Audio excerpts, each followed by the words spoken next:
It's Friday, October 27th, and this is your Weekend Barbados Today news update. I'm Ryan Jilt. Glad you could join us. Our top story, a suggestion today that Barbados is in need of a homegrown economic plan to emerge from its current troubles. Is the view of Economist Dr Clyde Mascoll, who was one of the speakers at the Brown Bag Seminar Series hosted by the Faculty of Social Sciences at the Cave Hill campus of the University of the West Indies.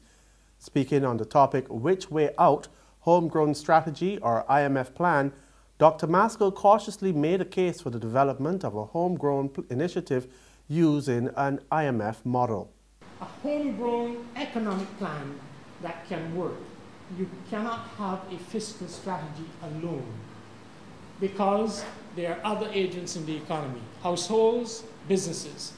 Government cannot focus on itself alone. And we all know that the author of that equation there said that during recessions, you should stimulate. And the purpose of stimulating is for government to absorb the pressure and allow the other two agents, the businesses and the households, to come out of a recession. But we never did that. The administration focused on itself.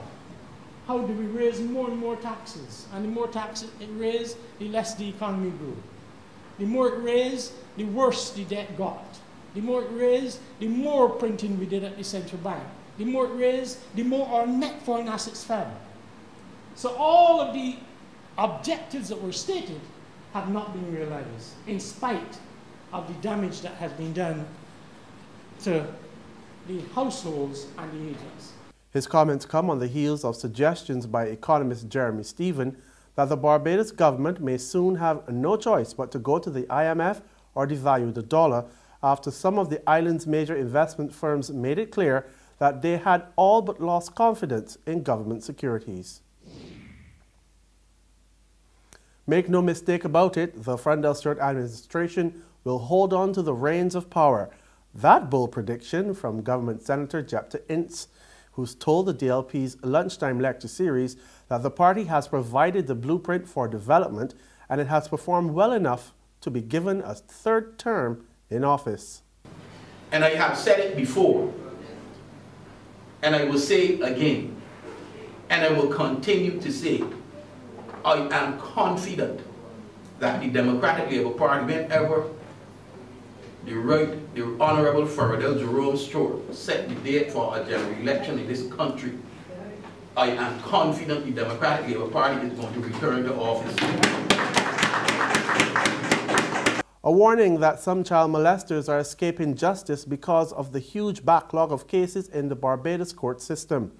Prominent attorney Ralph Thorne, QC, told last night's Man Talk panel discussion, which was hosted by the Cave Hill Wesleyan Holiness Church, that the long delays were giving alleged child abusers the opportunity to pay off the parents of the victims. This, he argued, was frustrating judges who may have otherwise forced the issue in cases where complainants refused to give evidence. What I can tell you is that in the courts, a lot of magistrates discourage parents of abused children from withdrawing the case because there's always the suspicion, and George would know this, there's always the knowledge that the parent sometimes takes money from the accused person to settle the case. That happens quite often, correct, George? Yeah. Quite often. So that's a very tragic circumstance. It's difficult for the law to manage that situation because it's going to be difficult to prove the transaction between the accused person and the mother of the child. I mean, is the mother going to come and say, yes, I took $500 or I took $3,500? But it happens quite often. But magistrates do try to discourage it. One of the difficulties that will be encountered is that the public is now urging the courts to speed up its processes. And it may be that in the past you've had magistrates, for the sake of speed in the courts, allowing these cases to be dismissed. In recent times, there have been calls for legislators to rewrite the laws of Barbados to give the state greater responsibility for children by making them wards of the state when they become victims of child sex abuse. However, with these suggestions failing to take root, Torrance said predators will continue to exploit gaps in the system, even though the law places high priority on the protection of children. There's regional and international news after this short break.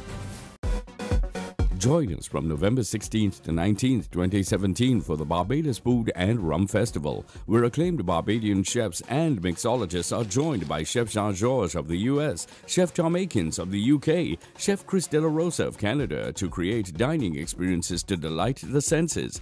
Visit ticketpal.com and all TicketPal locations to get your tickets, and visit foodandrum.com for more information.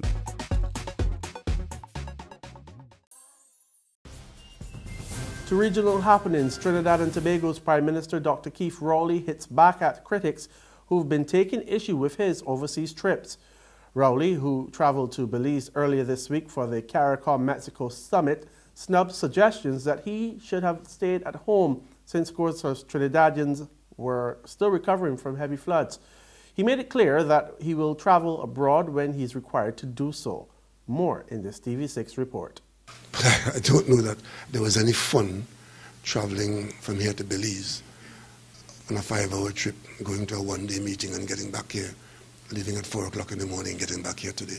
This was all work, and this is the kind of work that I will do as my job requires. The Prime Minister has returned to Trinidad and Tobago on a Mexican Air Force plane from Belize, where he attended a CARICOM Mexico summit. He said Mexico provided transportation for him and the other CARICOM heads who attended the meeting, as he criticized the Express newspaper for reporting that it was his 18th trip. I can put you on notice, but there'll be other instances where the interest of Trinidad and Tobago requires my presence, and on every such instance, unless there are good reasons for me not participating, I will be there representing Trinidad and Tobago.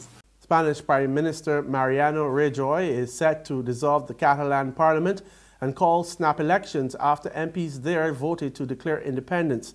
He's also to fire the Catalan leader and his cabinet.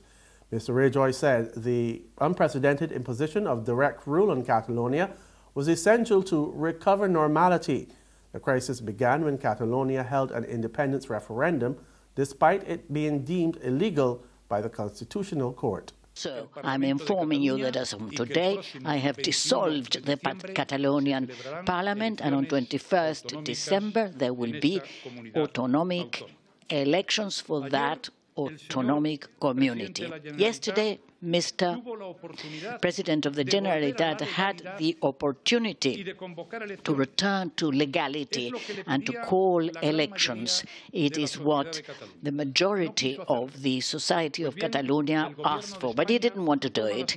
So the government of Spain takes the measures necessary to recover to legality and also has decided to call elections in Catalonia. And that's the news.